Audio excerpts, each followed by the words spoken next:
कोलकाता में एक ईमानदार सेठ रहता था। एक बार दो ठग सेठ के भेष में आए। जनाब, हम ईरान के निवासी हैं और हम यहाँ व्यापार के लिए आए हैं।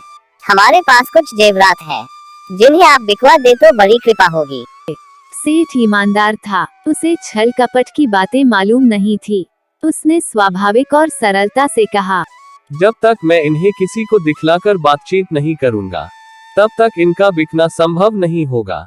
इसलिए आप लोग इन जेवरातों को हमारे पास रहने दीजिए, कल तक इंतजाम हो जाएगा।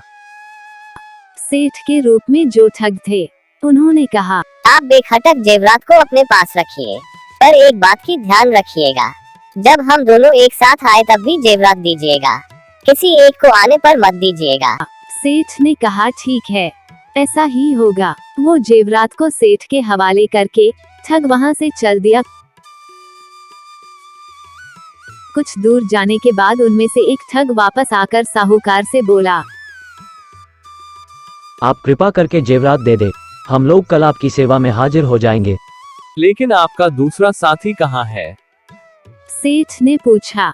ठग ने हाथ के इशारे से कहा, उस चौराहे पर वो एक मित्र से बात कर रहे हैं, मैं उनके कहने पर ही आया हूँ।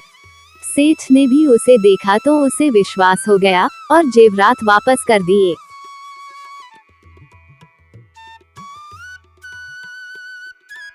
कुछ देर बाद दूसरा साथी आया और जेवरात वापस मांगने लगा। तब सेठ ने कहा, जब आप चौराहे पर बात कर रहे थे तब आपका साथी आया और जेवरात ले गया।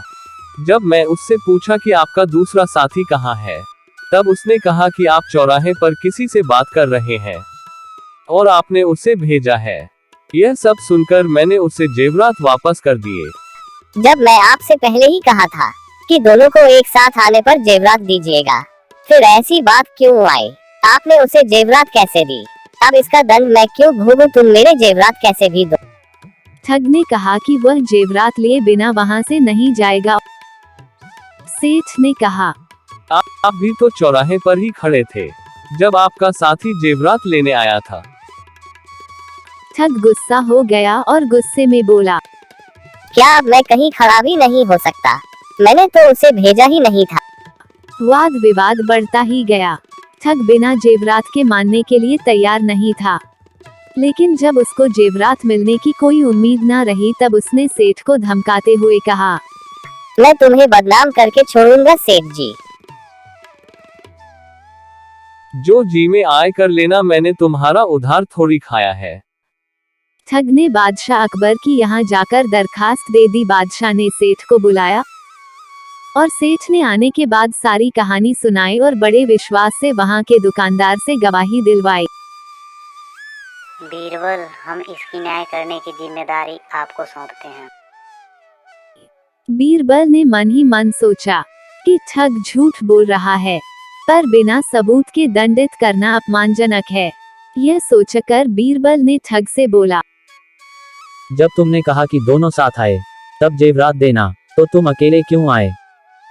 अब ठग के पास कोई जवाब नहीं थी। बीरबल ने सेठ को आज्ञा देते हुए कहा, जब यह दोनों एक साथ आए तो हमारे पास लाना, अगर अकेले आए तो भी लाना। ठग ने समझ लिया कि अब उसका कोई बस नहीं चलेगा। लाचार होकर वापस चला गया और कभी सेठ के यहाँ नहीं गया।